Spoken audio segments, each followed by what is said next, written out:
स्वागत है बच्चों आज की कक्षा में। आज हम पढ़ रहे हैं पाठ 2 ऋतु चित्रणम के 7वें श्लोक को। इस श्लोक में राम लक्ष्मण परस्पर संवाद कर रहे हैं। महर्षि वाल्मीकि लिखते हैं कि जलम प्रसन्नम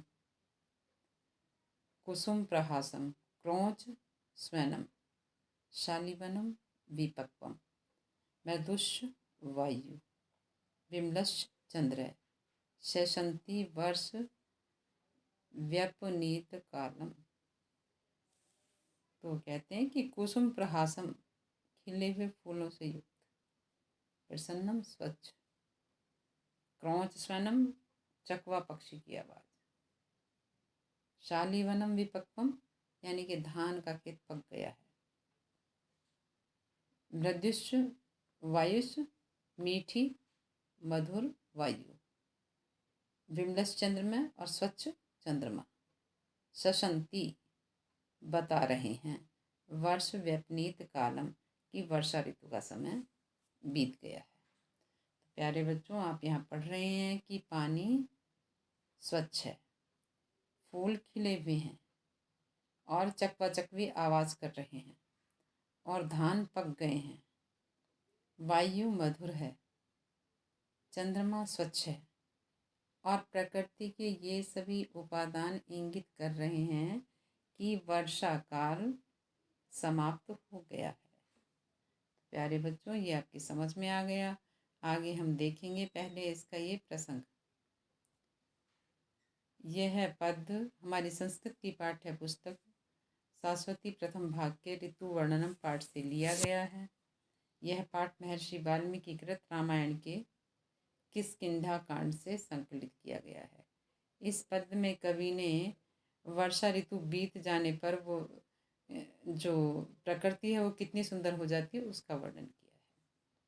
व्याख्या, खिले हुए फूलों से युक्त स्वच्छ जल, चकवा पक्षी की आवाज, पके हुए धान के खेत, कोमल वायु, निर्मल चंद्रमा, वे सब वर्षा ऋतु के बाद के आने वाले समय अर्थात शरद ऋतु को सुशोभित कर रहे हैं।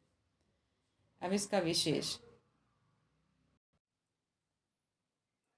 इस पद में शरद ऋतु को इस पद में शरद ऋतु के 5 दृश्य प्रस्तुत करके कवि ने गागर में सागर भर दिया है। कवि की सूक्ष्म अवलोकन प्रतिमा प्रकट होती है। कवि महर्षि वाल्मीकि, कवि ने वर्षा ऋतु के बाद के समय अर्थात शरद ऋतु का वर्णन करते हुए कहा है कि इस समय जल अत्यंत स्वच्छ होता है, खिले हुए फूलों से युक्त होता है, वातावरण में क्रौच पक्षी की आवाज़ गूंजती है, खेतों में धान पका हुआ दिखता है, इस समय शीतल और कोमल वायु बहती है और चंद्रमा भी अत्यंत निर्मल दिखाई देता है। प्यारे बच्चों, ये आपकी समझ में आ गया। अब हम चलते हैं श्लोक नंबर 8 पर। देखिए,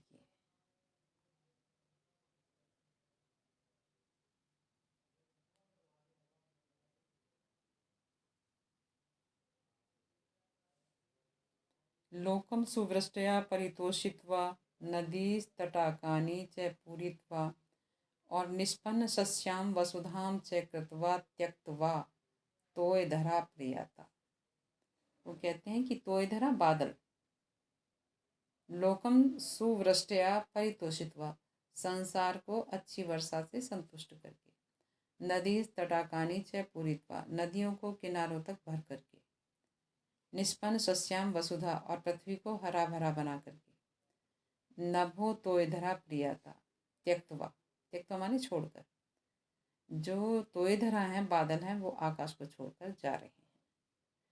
क्या वर्षा काल में क्या हुआ? संसार को अच्छी वर्षा से बादलों ने संतुष्ट कर दिया, नदियों को किनारे तक भर दिया, पृथ्वी को हरा भरा कर दिया और अब ऐसा करने के बाद बादल आकाश को छोड़कर जा रहे हैं।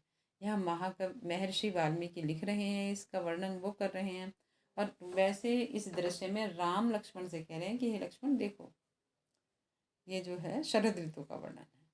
अब ये आपकी समझ में आ गया। देखो, इसका ये यहाँ प्रसंग प्रस्तुत श्लोक हमारी संस्कृति पाठ्य पुस्तक सरस्वती प्रथम भाग के ऋतु चित्रणम पाठ से उद्धृत किया गया है। महाकवि वाल्मीकि कृत रामायण के किष्किंधा कांड से यह अंश संकलित किया गया है। इसमें कवि ने वर्षा ऋतु के बाद आने वाले शरद ऋतु का वर्णन किया है। कवि कहता है कि शरद ऋतु आने पर वर्षाकालीन बादल अच्छी वर्षा से संसार को संतुष्ट करके, नदी तालाबों को जल से भरकर, पृथ्वी को धान्य से परिपूर्ण करके आकाश को छोड़कर चले गए हैं। अब इसका विशेष, लोक जीवन का आधार वर्षा होती है, इसलिए कवि ने शरद ऋतु के वर्णन से वर्षाकालीन मेघों और उनके द्वारा किए गए लाभदायक कार्यों का उल्लेख किया है। नंबर 2, शरद ऋतु में नदी तालाब जल से परिपूर्ण होते हैं और धान की फसल पककर तैयार हो जाती है। कवि ने इसी बात का उल्लेख किया है। भावार्थ, कवि के कहने का भाव यह है कि यद्यपि वर्षा ऋतु कुछ ही समय के लिए होती है, परंतु उसका प्रभाव दीर्घ काल तक रहता है। जैसे शरद ऋतु के आगमन पर लोग अच्छी वर्षा हो चुकने के कारण संतुष्ट होते हैं, नदी तालाब जल से परिपूर्ण होते हैं और खेतों में धान की फसल पककर तैयार हो जाती है। उसी प्रकार वर्षाकालीन मेघों द्वारा आकाश छोड़कर चले जाने पर लोग संतुष्ट दिखाई देते हैं। तो बच्चों, ये आपकी समझ में आ गया। ये पढ़ा आपने 8वां श्लोक। अब हम पढ़ते हैं इसका 9वां श्लोक। देखिए, इसमें वो कहते हैं, रवि संक्रांत सौभाग्य तुषार अरुण मंडल निश्वासांत इव आदर्श चंद्रमा न प्रकाशते। महर्षि वाल्मीकि लिखते हैं कि राम लक्ष्मण से वर्णन कर रहे हैं कि जो चंद्रमा है ना, रवि संक्रांत, रवि से, सूर्य से संक्रमित हो गया है, जिसके कारण उसका जो आभा मंडल है वो अरुण रंग का हो गया है। चंद्रिका के रंग का होना चाहिए, जैसे स्वच्छ धुली हुई चांदनी होती है, लेकिन सूर्य से संक्रमित होने के कारण उसका आभा मंडल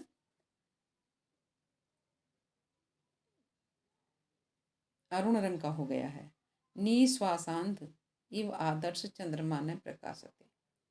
जैसे निश्वासांत, जैसे यदि आदर्श कहते हैं शीशे को, दर्पण को, यदि दर्पण पर श्वास की भाप लग जाती है तो दर्पण मैला हो जाता है और उसमें धुंधला दिखाई देता है। वैसे ही चंद्रमा का प्रकाश सूर्य से संक्रमित होने के कारण धुंधला दिखाई दे रहा है।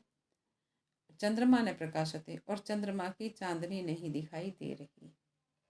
तो प्यारे बच्चों, यहाँ जो है उस समय का वर्णन किया गया है जब ओस बहुत पड़ने लगती है और शिशिर ऋतु आ जाती है।